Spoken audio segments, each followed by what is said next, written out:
Rangga terdiam. Dari sudut mata ia melihat Ardi berdiri tak jauh, memegang kantong sayur sambil mengerutkan dahi. "Bang, tadi gue panggil-panggil, nggak nyaut. Lo kenapa?" tanya Ardi. Suaranya bercampur heran. Rangga menoleh perlahan, wajahnya masih menyimpan keterkejutan. Ia merasakan hawa dingin samar di tengkuknya, bercampur dengan denyut pengasaran yang makin kuat. Detik itu juga, pikirannya masih bergolak. Apa yang barusan terjadi? Mengapa ia seakan berpindah ke masa lalu, melihat kehidupan yang sudah lama hilang? Duduk di bangku kayu dengan gelas berisi air hangat di hadapannya, Rangga mencoba mengatur napas. Uap hangat dari gelas itu naik pelan menyapu wajahnya. Namun jauh di dalam dadanya, rasa bingung dan heran berkelindan dengan rasa penasaran yang semakin menyeruak, seakan memintanya mencari tahu lebih dalam tentang gadis berjarik dan dunia misterius yang baru saja ia saksikan. Ibu Marsinah duduk di bangku warungnya yang sederhana. Dua tangannya yang mulai keriput memegang cangkir tanah liat berisi teh panas. Pandangannya menerawang sejenak, seolah membuka kembali lembaran lama yang sudah lama tersimpan rapi di lipatan waktu. Angin pagi berhembus pelan, menggoyang ujuk-ujuk tirai kain warung, sementara Rangga menatapnya dengan mata yang penuh tanya. "Nak, yang kau lihat tadi, dia bukan orang biasa," ucap Ibu Marsinah perlahan, suaranya tenang namun syarat makna. Ia menatap jauh, bukan ke arah Rangga, melainkan ke sesuatu yang tak kasat mata di kejauhan. Namanya Rengganis. Rangga mendengar nama itu dan merasakan sesuatu bergetar di dadanya. Ia menegakkan badan, semakin memperhatikan setiap kata yang keluar dari bibir wanita tua itu. Rengganis itu gadis dari zaman dulu, sudah lama sekali, awal 1925-an. Konon katanya, dia pernah tinggal di lereng Bismo. Dia punya kekasih, seorang pemuda gagah yang sangat ia cintai. Suatu hari pemuda itu hilang. Hilang begitu saja, di gunung itu tak pernah kembali. Ibu Marsinah berhenti sejenak, menarik napas panjang, lalu melanjutkan dengan suara yang lebih lirih, seolah takut didengar orang lain.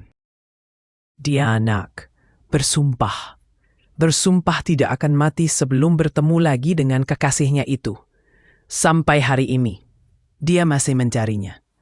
Dia masih menunggu, tapi tak seorang pun tahu seperti apa wajah lelaki yang ia cari. Tak ada yang pernah melihatnya. Tak ada yang pernah tahu." Angin kembali bertiup, membawa aroma tanah basah dari arah lereng gunung. Wajah Angga terasa hangat, bukan oleh teh di tangannya, melainkan oleh cerita yang seolah membuka tabir misteri yang tak pernah ia duga. Ibu Marsinah memandang Rangga dengan tatapan dalam. Senyumnya samar, kali ini bercampur iba dan takzim. "Rengganis bukan arwah, nak. Dia nyata, tapi hanya orang tertentu saja yang bisa dia tunjukkan wujudnya. Tak semua orang bisa melihatnya. Banyak pendaki, banyak warga, tapi tak semuanya mampu menatapnya." Rangga terdiam, dadanya terasa sesak sekaligus bergetar. Bayangan gadis berjarik itu kembali muncul jelas di benaknya. Senyum polosnya, tatapan teduhnya, gerakan tangannya saat mengambil air dengan bokor tanah. Kini, setiap detail itu terasa berbeda, lebih dalam, lebih berarti. Di tengah kabut misteri yang menyelimuti Gunung Bismo, Rangga menyadari satu hal. Pertemuannya dengan Rengganis bukanlah kebetulan. Dan cerita yang baru saja ia dengar membuat hatinya dipenuhi gelombang rasa yang sulit dijelaskan. Campuran antara kagum, haru, dan sebuah penasaran yang kini membakar lebih terang dari sebelumnya.